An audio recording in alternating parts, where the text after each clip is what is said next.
নমস্কার, দৈনিক সাসপেন্স ডিজিটাল.com এ আপনাদের সকলকে স্বাগত। আর আজ আমার সঙ্গে রয়েছে আমাদের সকলের প্রিয় নায়িকা কৌশানী। কৌশানী, আমাদের চ্যানেলের তরফ থেকে তোমাকে জানাই প্রথমেই স্বাগত। একটা সিরিজ আসছে, কিন্তু সিরিজটা মানে এই মুহূর্তে দাঁড়িয়ে আমি বলতে পারি তার যে ট্রেলার, সেটা বেশ মানুষের মনে একটা কৌতূহল চিহ্ন তৈরি করেছে। সো আমি এটা শেয়ার করতে চাই যে আমাকে প্রথম এই স্টোরিটায় ভাবা হয়েছিল, অ্যান্ড তারপর তখনও ওরা এই সিদ্ধান্তে আসেনি যে পরিচালক কে হবে। তো এইটুকু আমি জানতাম যে যেহেতু এত সেন্সিটিভ একটা সাবজেক্ট, একদমই তাই। হ্যাঁ, আর এটা খুবই প্রাসঙ্গিক একটা মানে কি বলবো, হ্যাঁ, বিষয়। তো সেই জায়গা থেকে দাঁড়িয়ে পরিচালক এরকম একজন হতে হবে যে খুব খুব ভালোভাবে হ্যান্ডেল করতে পারবে সাবজেক্টটাকে। অ্যান্ড আমি পরে জানতে পেরেছিলাম, দুদিন পরে, যে কমল দা ইজ ডিরেক্টিং। তো এটা তো আমার কাছে একটা স্বপ্ন পূরণ, কারণ আমার দরকার ছিল ফিল্মোগ্রাফিতে কমলদার আন্ডারে আমি কাজ করেছি তার একটা টিক, অ্যান্ড ইট হ্যাপেন্ড 2026-এ। এই সাবজেক্টটা, এটা একটা এক্সট্রিমলি প্রতিবাদী চরিত্র, জয়িতা চৌধুরী। আর এটা একটা মেয়ের লড়াইয়ের মানে কি বলবো, একটা লড়াইয়ের কথা, একটা তার আত্মকাহিনী, একটা মেয়েকে আজও পুরুষতান্ত্রিক সমাজে কিভাবে নিজের প্রত্যেকটা জিনিসের জন্য লড়তে হয়, সেটা নিয়ে আমাদের গল্প। এখানে এই যে একটা কথা তুমি বললে যে আমার খাতার যে পরিচালকদের নাম আছে, সেখানে একটা ঠিক পড়লো কমলেশ্বর মুখোপাধ্যায়। আমি যদি ব্যাপারটাকে একটু এরকম ভাবে ফিরে দেখি আর কি, জয়িতা, ঝিমলি, এগুলো কি আলাদা কিছু ব্যাপার ক্রিয়েট করছে? It's the body of work, এটা খুব ইম্পর্টেন্ট। মানে মণিমা, তারপর ঝিমলি, আমি বলবো না যে ময়দা মুখো, পুরোটা ঝিমলিকে বেছে নিয়েছিল, মানে আমাকে ঝিমলি হিসেবে বেছে নিয়েছিল পুরোটা মণিমাকে দেখে, তা নয়। প্রাসঙ্গিক অন্যান্য হয়তো রিজনস ছিল যে ওই পারবে এই ক্যারেক্টারটা করতে, কিন্তু আগেন ওইটা থেকেই এটার পর পূর্ণার পর আয়েশা, আয়েশার পর জয়িতা। তো মেবি দ্যাট তুমি যখন এরকম ছাপ ফেলা চরিত্রে অভিনয় করো, তখন কোথাও না কোথাও তোমার কাছে পরের সুযোগটা ওরকমই ধরনের আসে। 2024 তোমার ক্যারিয়ারের নতুন ভাবে তোমার ক্যারিয়ারের আরেকটা জন্ম, তাই কি? হ্যাঁ, তারপর থেকে তোমার যে চরিত্রগুলো আমরা একে একে পাচ্ছি, এবং আর অদ্ভুত অদ্ভুত দারুণ দারুণ কিন্তু এই লিস্টে এখনো আছে অনেকগুলো মানুষ বাকি, যাদের সাথে আমার ইচ্ছে। হ্যাঁ, এই ফেজটাও লাইফে দেখেছি যেখানে আমি নন অ্যাক্টর, এই ফেজটাও লাইফে দেখেছি যেখানে আমি বেস্ট অ্যাক্টর, এই ফেজটাও আমি দেখেছি যেখানে জেদটাকে এখান থেকে তৈরি হচ্ছে একটা একটা করে। হ্যাঁ, মানে দেখো, দুটো অ্যাটিটিউড হয় সবকিছুর। এক হচ্ছে সমস্যায় পড়ে তুমি গিভ আপ করে দিলে, যে আমার দ্বারা হবে না, হয়ে গেছে, আমি পাবো না চান্স, মানে মানে this is done for me. আরেকটা অ্যাটিটিউড হয় হচ্ছে, আচ্ছা দেখাবো, আমি লড়বো, হ্যাঁ তাই, আমি পারবো না, মানে ওই চরিত্রটা আমি করতে পারি না, কে বললো, লেটস সি, আইল ওয়েট। আমায় কি করতে হবে, আমাকে আমার স্ট্রাগলটা হচ্ছে ওয়েট করা বাড়িতে বসে। I'll wait for the right opportunity. আমার কাছে অপরচুনিটি আসবে, আমি বল স্টেডিয়ামের বাইরে যদি ফেলতে না পারি, then tell me that I am a bad player. আগে সুযোগ দাও, তারপর বলো, বিচার করো যে এ ভালো খেলোয়াড় না ভালো খেলোয়াড় নয়। তো আজকে কিন্তু যে কটা ক্যারেক্টারের কথা তুমি বলছো, সবকটা ক্যারেক্টার কিন্তু আমার মুখ দেখে বা আমার সৌন্দর্যের জন্য আমার কাছে আসেনি, আমাকে তার জন্য আমার নিজেকে প্রত্যেকটা সুযোগে প্রমাণিত করতে হয়েছে। তুমি আমাকে তো দেখেছো, মানে আমার জার্নি শুরু থেকে, সো সেখানে আমি প্রচন্ড এনজয় করতে ভালোবাসি, নিজেকে খুব ভালোবাসি, মানে আপনি ফেভারিটও, এটা আমি মানি। অ্যান্ড আমি প্রত্যেকটা মানে জীবনটাকে বাঁচতে জানি আমি।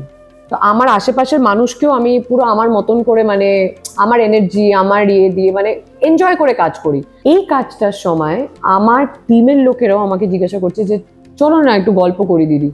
আই সেড শর্টের আগে আমাকে ডাকিস, শর্টের আগে ডোন্ট কল মি, মানে শর্ট হলে আমাকে যখন ডিরেক্টর ডাকবে তখন আমাকে সেটে ডাকবি, ফর রিহার্সেল বা ফর ডায়লগ রিহার্সেল, এভরিথিং। এই যে মানে সোশ্যাল গ্যাদারিংয়ে যাওয়া, কোনো অনুষ্ঠান বাড়িতে বা কোথাও গেলে কি হয়, আমরা অনেক মানুষের সাথে দেখা করি, আনন্দ করি, হই হুল্লোড় করি, এইটার মধ্যে যদি আমি থাকতাম, মানে আমি যদি নর্মাল জীবনযাপন করতাম যেরকম ভাবে আমি করে থাকি, তাহলে আমি জয়িতা হতে পারতাম না। কারণ যেই ফ্রেমটায় আমি চিল্লাচ্ছি, যেই ফ্রেমটায় আমার হাতটা কেউ চেপে ধরছে, যেই ফ্রেমটায় আমার মুখটা ক্ষতবিক্ষত, সেই ফ্রেমটার ওই যন্ত্রণাটা বার করার জন্য আমাকে ওই যন্ত্রণাটা নিজেকে দিতে হয়েছে মানসিকভাবে। অ্যান্ড এইটা আমার জন্য একটা মেন্টালি ড্রেনিং প্রসেস। মানে একটা মেয়ে হিসেবে এতদিন যেখানে আমি দেখেছি অন্যায় ঘটছে কোনো মেয়ের সাথে, সেখানে সবসময় তো প্রতিবাদ জানাতে পারিনি হয়তো, কিন্তু ভেতরে ভেতরে হয়তো মানে তুমিও রিলেট করতে পারবে একটা মহিলা হিসেবে, যে ভেতরে ভেতরে কুড়ে খায় আমাদেরকে, যে ওই মেয়েটার উপর দিয়ে কি গেল। তো ওই সবটার যে ফ্রাস্ট্রেশনটা, সেটা আমি উজাড় করে দিয়েছি আদালত ও একটি মেয়েকে। আর যে কোনো কর্মক্ষেত্রে একটা মেয়ে মানে যৌন হেনস্থার শিকার হতে পারে, আর সেটা কোনোভাবে তারা শিকার হয়। যে আর এই কোনোভাবে শিকার তো সবসময় যে বাইরে থেকে এসে হয় তা নয়, একটা মেয়ে তো এরকম ভাবে বাড়িতেও অনেক বাড়িতেও হচ্ছে। এক্স্যাক্টলি। তো এইটা তো আলটিমেট, আমার মনে হয় এই রেপ জিনিসটা তো আলটিমেট ক্রাইম। তো এই জায়গাটাতে দাঁড়িয়ে তুমি কখনোই, মানে যখন ধরো এরকম ঘটনা শুনেছি, মেয়ে হিসেবে মনে হয়েছে আমি ওই রাতে পার্টি করছিলাম আমার কাছের মানুষদের সাথে, আর ঠিক ওই সময়টায় ওই মেয়েটা জীবনটা শেষ হয়ে যাচ্ছিল। তো আমার কিন্তু ভেতরটা তখন মানে মনে হচ্ছিল যে আমার হাতের সামনে যদি এসে যায় যে করেছে, তাকে আমি ছাড়বো না সালা। তো সেই ডায়লগটা আমার মুখে এখানে আছে। তো আমার যে প্রতিবাদী নেচারটা, আমি যেভাবে হয়তো প্রতিবাদ জানাতে চাই একটা মেয়ে হিসেবে, সেই সবটা কোথাও না কোথাও আমি এটার দ্বারা সুযোগ পেয়েছি। ঠিক এখানে একটা জিনিস জানতে চাইবো, অনেক সময় অনেক ঘটনা হয় যে সেই ঘটনায় তারা প্রতিবাদ জানাতে গিয়েও সেই প্রপার জাস্টিস পায় না, এবং সেখানে অনেক কিছু ঘটনা ঘটে যায় যার জন্য সবকিছু চেপে দেওয়া হয়। এই ঘটনাও কিন্তু আমরা চোখের সামনে জানি। তো সেখানে দাঁড়িয়েও তুমি এটা নিয়ে কি বলবে? আমি এটাই বলবো যে দেখো, সেটা সেই বিষয়ে এসে যায় হচ্ছে পাওয়ার। পাওয়ার এমন একটা জিনিস যেটাকে আমি চাইলে সদ্ব্যবহার করতে পারি, যেটাকে আমি চাইলে মিসইউজ করতে পারি, আর মিসইউজ করলে সেটা একটা ডেঞ্জারাস রূপ ধারণ করে। তো এই পাওয়ারটারই মিসইউজ করে এই বাড়তি এই যে চাপটা দেওয়া হয় মানুষজনকে। আচ্ছা, তুমি যদি আওয়াজ তোলো, তুমি যদি কাউকে গিয়ে বলো তোমার বাড়িতে ভাত চড়বে না, তার ব্যবস্থা আমি করে দেবো, কি তোমার লাইফ শেষ করে দেবো, আমি ভিডিও ভাইরাল করে দেবো, এই অনেক কিছু মানে ঘটতে পারে একটা মেয়ের সাথে। তো সেই জায়গা থেকে আমার মনে হয় ওই ওই ফাইটিং স্পিরিটটা দরকার। একটা জিনিস মনে হচ্ছে, সামনেই কিন্তু নারী দিবস আসছে, আমরা এই নারী দিবসটা খুব জাঁকজমক করে একটা পালন করি, মহিলাদের পার্টিকুলার একটা দিন। কোথায় যেন একটা সময় এসে গেছে যে যাই হোক না কেন প্রতিবাদ করতেই হবে। একদম একদম, না বলতে শিখতে হবে, শেষ দেখে ছাড়বো এই অ্যাটিটিউডটা রাখতে হবে। আমি যদি সৎ ব্যবহার করতে পারতাম, আর আমি একটা পাওয়ারের জায়গায় যেতে পারতাম পজিশনের দ্বারা, আমি চেষ্টা করতাম যেই জায়গায় খামতি রয়ে গেছে আমাদের ইন্ডিয়ান ল সিস্টেমে, সেখানে যদি আমি মহিলা হিসেবে কিছু কন্ট্রিবিউট করতে পারি। কারণ আমার মনে হয় এই ধরনের ক্রাইম থামানোর জন্য একটা ড্রাস্টিক পানিশমেন্টের দরকার, যেটা আমাদের ল কোথাও না কোথাও দিয়ে উঠতে পারে না। আর জাস্টিস বছরের পর বছর ডিনাইড হতে থাকে অ্যান্ড যার জন্য এই ডিনাইলের জন্য কি হয় না, যে জাস্টিসটা আর পেয়েই ওঠে না। হয়তো ওই লড়াইয়ের মধ্যেই হয়তো মানে যাকে নিয়ে যে ভিকটিম, সেই হয়তো বাঁচলো না আর, তো সে দেখতেই পেল না ন্যায় বিচারটা। তো আমি যদি একটা মেয়ে হিসেবে সেই জায়গায় কিছু কন্ট্রিবিউট করতে পারতাম, তাহলে I would have been the আরো ভালো লাগতো। একদমই। কমলদার সঙ্গে কাজ করা এবং যেভাবে কৌশিক সেনের সঙ্গে ফাইট করা, সব মিলিয়ে সিরিজটা করার সেই এক্সপিরিয়েন্সটা আমার মনে হয় এই সাবজেক্টটাতে তো সবাই রিলেট করতে পারবে, মানুষ হিসেবে রিলেট করতে পারবে। আর এইখানে না মানে প্রত্যেকটা এপিসোড যেই জায়গায় শেষ হচ্ছে, সেই জায়গা থেকে উত্তেজনা তুঙ্গে বাড়বে, যে আচ্ছা পরেরটা কি হবে, পরেরটা কি হলো, আরে এও এরকম বেরোলো। সো ইটস লাইক দ্যাট, মানে যখন তখন যেটা ইচ্ছা, মানে তুমি প্রেডিক্ট করতে পারবে না, বাট ঘটে যাবে। তো আমার মনে মানে আমরা ইউজুয়ালি কি ভাবি যে একটা হান্ট বা একটা এরকম মানে মিস্ট্রি বা সাসপেন্স দেখলে আমরা ভাবি যে এর পরেরটা কি হবে ইন্টারেস্ট।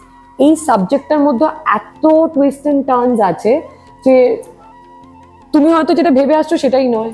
এই সবকিছু মিলিয়েই একটা কথা, যে আদালত ও একটি মেয়ে, যেটা একমাত্র দেখা যাবে হইচইতে। তারিখটা বলে দাও দর্শকদের। 20 তারিখ ফেব্রুয়ারি মাসের, মানে যেটা একদমই আমাদের প্রায় দোরগোড়ায় এসে গেছে। 20শে ফেব্রুয়ারি রিলিজ করছে আদালত ও একটি মেয়ে হইচইতে। যাদের সাবস্ক্রিপশন আছে তারা তো দেখবেই, আর যাদের নেই তারা, আমরা নিজেরা সবাই আমাদের শখের পেছনে অনেক মানে উপার্জন ভাসিয়ে দিই। তো আমার মনে হয় এই সাবস্ক্রিপশনটা সেই জায়গায় it will be worth it, মানবিকতার খাতিরে, মহিলা পুরুষের ঊর্ধ্বে মানুষ হিসেবে। তাই মিস করা যাবে না, আদালত ও একটি মেয়ে দেখতে হবে হয়েছে।